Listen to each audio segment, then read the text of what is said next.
Hello बच्चों, 9th class के जो बच्चे हैं वो व्हाट्सएप पे बहुत अच्छे अच्छे प्रश्न पूछते हैं, पर बच्चों आपका प्रश्न पूछने का जो तरीका है वो थोड़ा अच्छा नहीं है, समय ठीक नहीं है।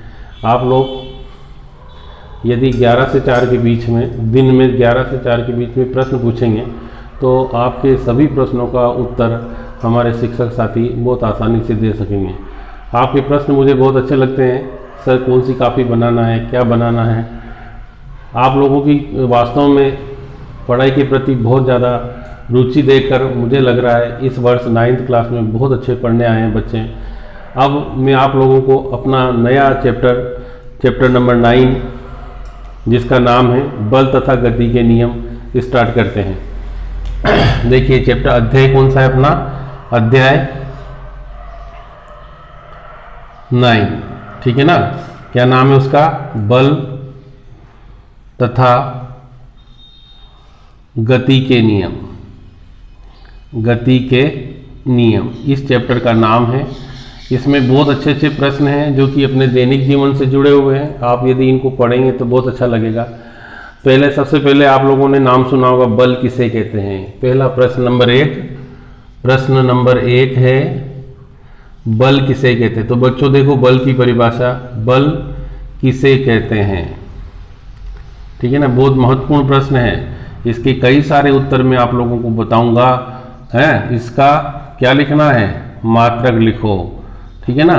तो बच्चों सबसे पहले बल किसे कहते हैं ये देखो। आप देखिए, आप लोग जैसे बाजार में जाते हैं, किसी भी शोरूम में जाते हैं, वहाँ पर काय का एक कांच का डोवर लगा रहता है। कांच के डोवर के ऊपर जो जहाँ पर हैंडल लगा रहता है उस हैंडल के पास में ही लिखा रहता पुल और पुश। क्या लिखा रहता, पुल और पुश। मतलब क्या, पुल मतलब अपनी तरफ खींचो, पुश मतलब अपने से दूर की तरफ बाहर की ओर धक्का दो। तो वहाँ पर जब अपन खींचते हैं तो उस पर क्या लगाते हैं, बल लगाते हैं। और धक्का देते हैं तो भी क्या लगाते हैं बच्चों, बल लगाते हैं। तो इस प्रकार बल की परिभाषा क्या बनेगी, धक्का या खिंचाव को बल कहते हैं। क्या आंसर है, देखिए इसके उत्तर बहुत सारे निकाल रहा हूं मैं आपको, आप एक एक उत्तर लिखते जाएं। पहला आंसर बना अपना, किसी वस्तु पर धक्का या खिंचाव को क्या कहते हैं बच्चों, बल कहते हैं, ठीक है ना। पहला उत्तर समझ में आ गया होगा आप लोगों को, धक्का या खिंचाव को क्या कहते हैं बच्चों, बल कहते हैं। अब मैंने कहा आप लोगों को कि भाई इस दीवार को धक्का दो, तो आप धक्का दे रहे हैं, मान लीजिए मैं ही धक्का दे रहा हूँ, इस ब्लैक बोर्ड को मैं पुश कर रहा हूँ, क्या इसकी स्थिति में परिवर्तन हो रहा है, नहीं हो रहा है। तो दूसरा जो आंसर बनेगा, बल वह बाह्य कारक है, बल वह बाह्य कारक है जो किसी वस्तु की स्थिति में परिवर्तन करता है। किसी वस्तु की स्थिति में क्या करता है बच्चों, परिवर्तन करता है ना। या ऐसा करने का गुण रखता हो, ऐसा करने का गुण रखता है, क्या कहलाता है, बल कहलाता है, ठीक है ना, बल कहलाता है, ठीक है। दो समझ में आ गए होंगे। तीसरा और जो कि सबसे महत्वपूर्ण डेफिनेशन अब बता रहा हूँ, ये परिभाषा आपको 11th 12th जहाँ भी आप पढ़ोगे सब जगह आपको बहुत उपयोगी रहेगी। आप जब साइंस पढ़ोगे तो इस परिभाषा को, मेरे कारण मैं जब इस परिभाषा को पढ़ोगे तो इस परिभाषा के कारण मैं आप लोगों को याद रहूँगा। क्या है, किसी वस्तु के द्रव्यमान, किसी वस्तु के द्रव्यमान तथा त्वरण के गुणनफल को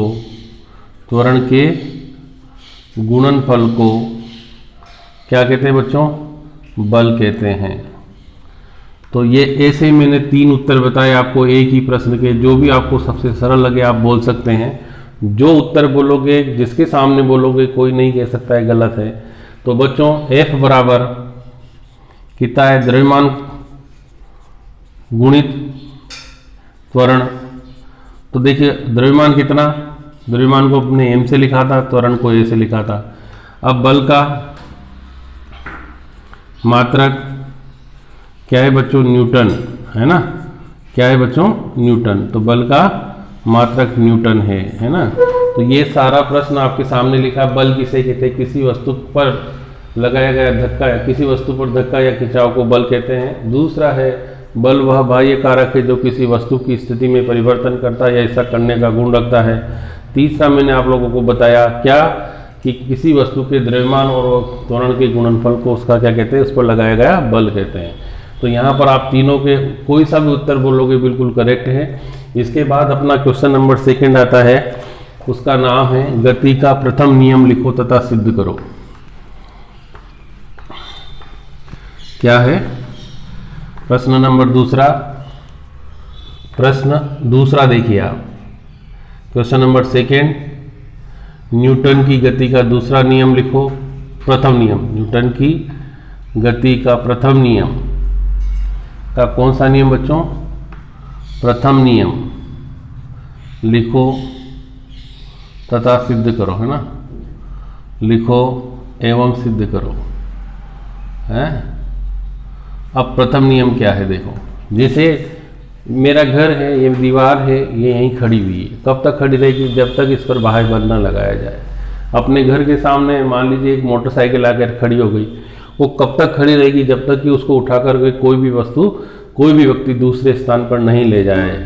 तो हम इसको ऐसे ही परिभाषित करेंगे, जैसे क्या है, यदि कोई वस्तु स्थिर है, यदि कोई वस्तु स्थिर है, कोई वस्तु कैसी है बच्चों, स्थिर है, तो क्या रहेगी, स्थिर ही रहेगी, ही रहेगी, तथा गतिशील है तो गतिशील ही रहेगी। जैसे कोई वस्तु चल रही है तो क्या करती रहेगी, गतिशील ही रहेगी, जब तक कि उस पर कोई बाह्य बल न लगाया जाए, कोई बाह्य बल न लगाया जाए, है ना। यदि कोई वस्तु स्थिर है तो स्थिर रहेगी और गतिशील है तो गतिशील ही रहेगी, जब तक कि उस पर कोई बाह्य बल न लगाया जाए। अब उदाहरण देखेंगे आप, एक अपने घर पे लेंगे कांच का गिलास, क्या लेंगे, कांच का गिलास, और कांच के गिलास के ऊपर एक ताश, जो अपन बच्चे के ताश रखेंगे ऐसे, और उसके ऊपर ₹1 का सिक्का रख दें। जब अपन इसको जोर से मारेंगे इस ताश को, तो ये सिक्का किस में गिर जाएगा, ग्लास में गिर जाएगा। क्यों, क्योंकि देखिए ये तो है इस गतिशील अवस्था में चला गया, ये किस अवस्था में था, स्थिर अवस्था में, तो ये किस में गिर जाएगा, किस में गिर जाएगा, कांच के गिलास में गिर जाएगा।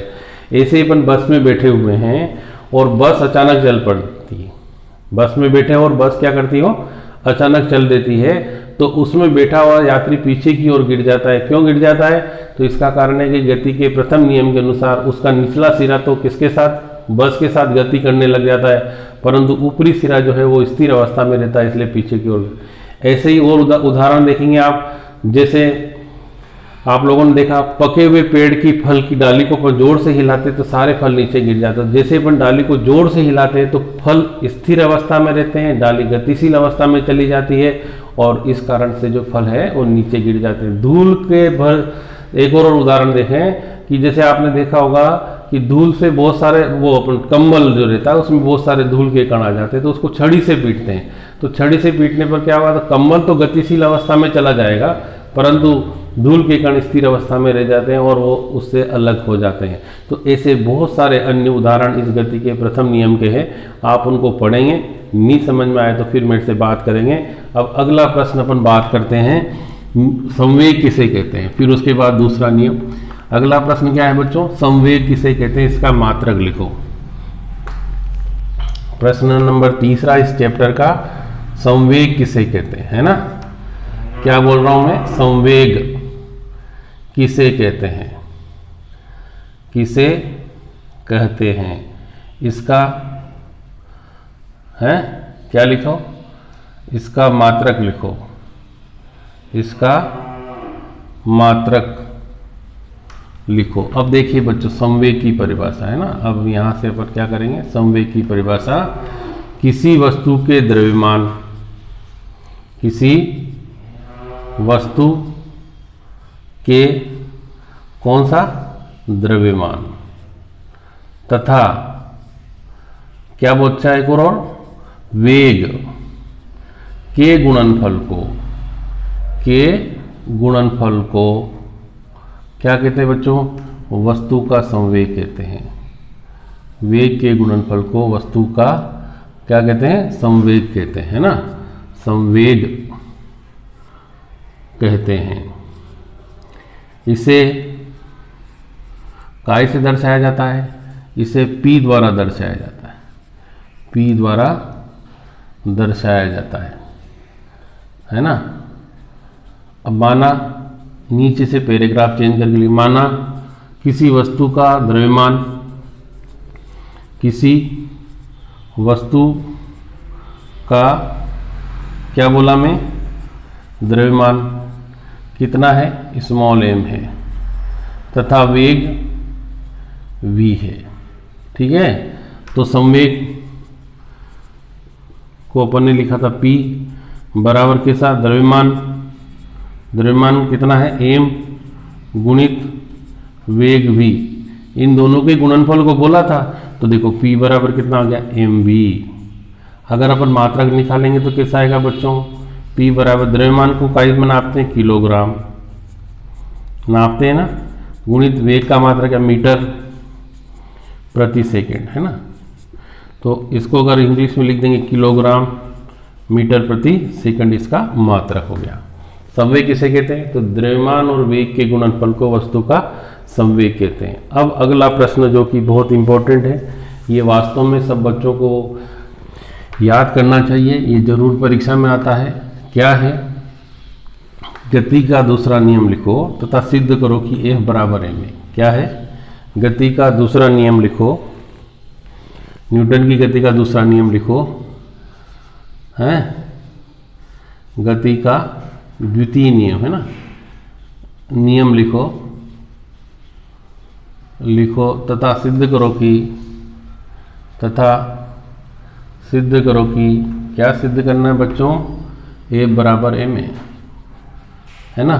अब देखिए अपन बात करते हैं न्यूटन की गति का दूसरा नियम कैसे याद करेंगे।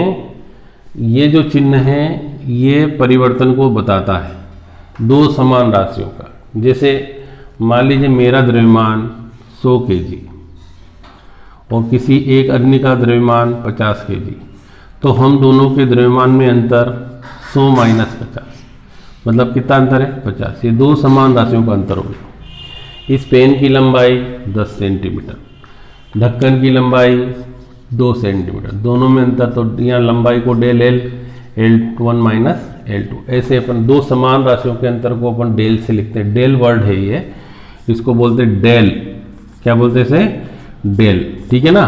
तो ये जो अंतर को शो करता है, दो समान राशियों के अंतर को प्रदर्शित करने वाला ये साइन है। ठीक है, समझ में आ गया होगा। अब अपन बात करते हैं, क्या बात करें, देखो मैं जैसा बोलूँगा ऐसा फिर बाद में लिखूंगा भी, अब थोड़ा सा उसको शो को देखें। जैसे हमारे पास ये एक मैंने बनाया डेल P, तो P को मैंने अभी क्या बोला था, संवेग।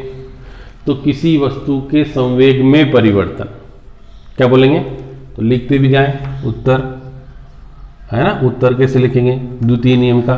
देखो मैंने लिखा डेल P, डेल को भी हाल बोला था, ये परिवर्तन को बता, P क्या है, संवेग। तो क्या लिखेंगे, किसी वस्तु है ना के संवेग में परिवर्तन है। देखो जितना बोला है उतना मैंने लिखा था, बटे में लिख दूं T। तो मैंने आप लोगों को बताया था कि जैसे हम T लिखेंगे और दर बोलते हैं, तो किसी वस्तु के संवेग में परिवर्तन की दर, ठीक है ना, किसी वस्तु के संवेग में परिवर्तन की दर, उस पर लगाए गए बल के समानुपाती होती है ना बच्चों। किसी वस्तु के संवेग परिवर्तन की दर उस पर लगाए गए बल के ये जो चिन्ह है इसको बोलते हैं समानुपाती, और बल को अपन कैसे लिखते हैं, एफ से। तो देखो पूरा हो गया, किसी वस्तु के संवेग में परिवर्तन की दर उस पर लगाए गए बल के समानुपाती था। संवेग परिवर्तन, क्या बोला मैं, संवेग परिवर्तन है ना, उसी दिशा में होता है, उसी दिशा में होता है जिस दिशा में बल लगाया जाता है। जिस दिशा में क्या किया जाता है, बल लगाया जाता है, लगाया जाता है। ठीक है ना, यही न्यूटन की गति का कौन सा नियम है, दूसरा नियम। अर्थात हम इसको अगर लिखें तो क्या लिख देंगे अब, एफ समानुपाती डेल पी बटा डेल टी। देखो बहुत टी लिख दें, है ना। तो ये हमारा गति का दूसरा नियम है। अब देखिए, अब वापस में ये मेरी कार है जो मैं 9th क्लास में जब पढ़ता था तब खरीदी थी, अभी तक उसी स्पीड से चल रही है, रोज स्कूल जाती है। यहाँ इसमें ठीक है ना, इसका द्रव्यमान कितना है, m1 m है। जब ये घर पे खड़ी थी तो इसका वेग u था, परंतु जब ये चलने लगी तो थोड़ी देर बाद इसका वेग कितना हो जाएगा बच्चों, v हो जाएगा, है ना। जैसे बात कर रहे हैं ऐसे ही लिखेंगे अपन। जैसे ये चले घर पे खड़ी है तो वेग u है, और जब चलने लगेगी तो वेग कितना हो जाएगा, v हो जाएगा। तो माना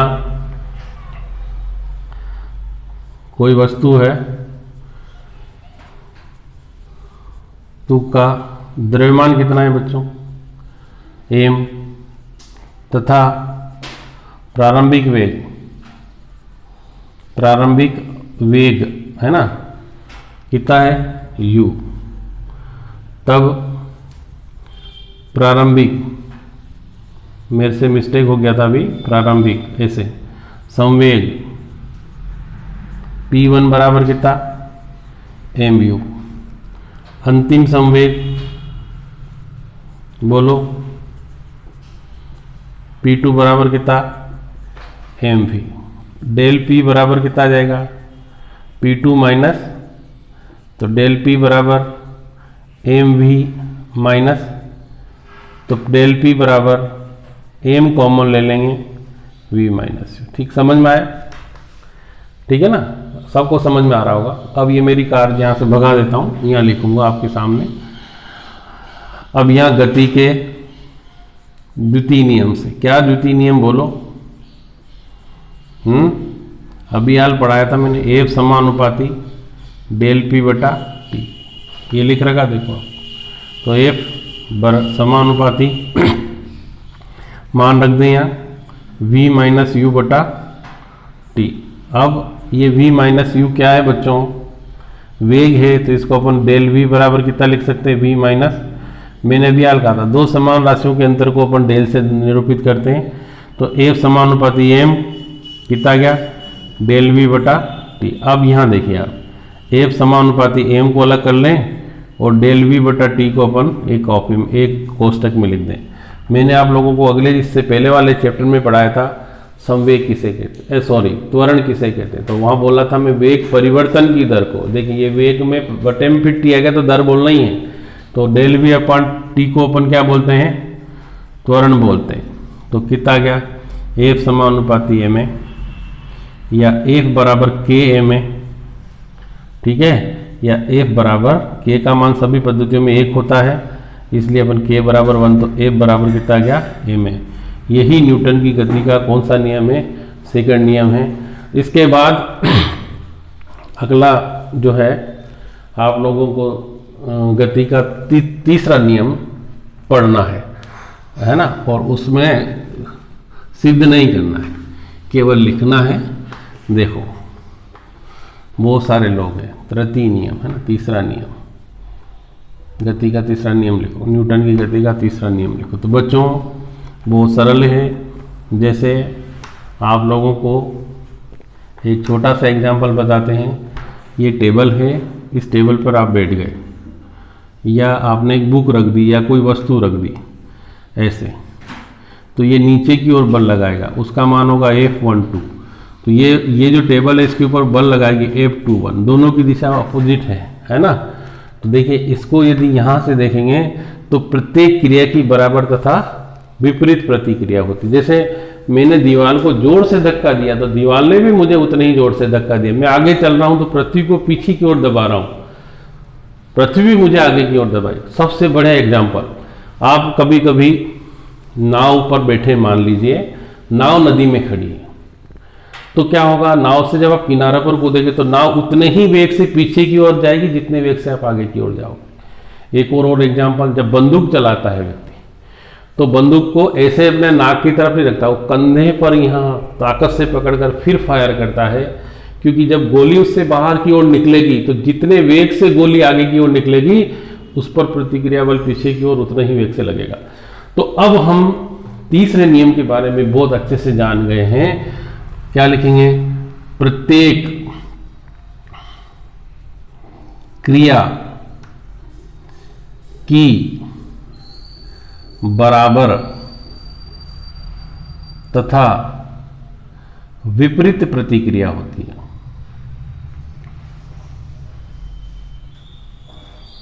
ठीक है ना। यही न्यूटन की गति का कौन सा नियम है, तीसरा नियम है। मैंने 3 एग्जाम्पल बताए। पहला क्या, नाव से कूदते समय व्यक्ति नाव को पीछे की ओर धक्का देता है, क्यों।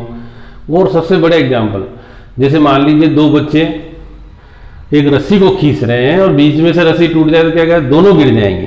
कारण, क्योंकि दोनों एक दूसरे के ऊपर बल लगा रहे थे और दोनों के बल जो है वो क्या हो गए, शून्य हो गए। तो ये उधर की ओर चला जाएगा और ये नीचे की ओर चला जाएगा। ठीक है ना। तो प्रत्येक क्रिया की बराबर तथा विपरीत प्रतिक्रिया होती है। यही न्यूटन की गति का तीसरा नियम है। अब आप देखें, मैंने आज आपको 3 चीजें पढ़ाई है। न्यूटन की गति का प्रथम नियम, न्यूटन की गति का द्वितीय नियम और न्यूटन की गति का तीसरा नियम। इसी के साथ संवेग और बल को भी मैंने आपको डिफाइन किया। किताब में आपको बहुत सारे प्रश्न दे रखे हैं, आप यदि चाहेंगे तो उनके उत्तर आप आसानी से ढूंढ सकेंगे। जैसे अभ्यास में लिखा है, दूसरा प्रश्न, जब किसी छड़ी से दरी को पीटते हैं तो धूल के कण बाहर हो जाते हैं। प्रश्न नंबर 2 देखिए आप, बस की छत पर रखे सामान को रस्सी से बांधा जाता है, क्यों। क्योंकि जब बस चलेगी, तीसरा प्रश्न देखेंगे किताब के पेज नंबर 141 पर है, बस चलेगी और अपन सामान को नहीं बांधेंगे तो बस तो किस अवस्था में चली जाएगी, गतिशील अवस्था में, और सामान किस में रहेंगे, तो वो पीछे की ओर गिर जाते हैं। ठीक है ना। दूसरा, छड़ी से पीटेंगे कंबल को तो धूल के कण क्यों अलग हो जाते हैं, तो इसमें आंसर लिखेंगे। धीरे धीरे बोल देता हूँ, आप लिखने की कोशिश करना कि जब दरी को छड़ी से पीटा जाता है तो धूल के कण विराम अवस्था में रहते हैं और दरी गतिशील अवस्था में चली जाती है, इसलिए धूल के कण अलग हो जाते हैं। ठीक है ना। किसी बल्लेबाज द्वारा क्रिकेट की गेंद को मारने पर जमीन पर लुढ़कती कुछ दूरी चलने के पश्चात रुक जाती है। क्यों रुक जाती है बच्चों, जैसे जमीन के ऊपर गेंद लुढ़केगी तो जमीन और अपनी जो गेंद है उन दोनों के बीच घर्षण होता है और घर्षण के कारण वो क्या हो जाएगी, रुक जाएगी।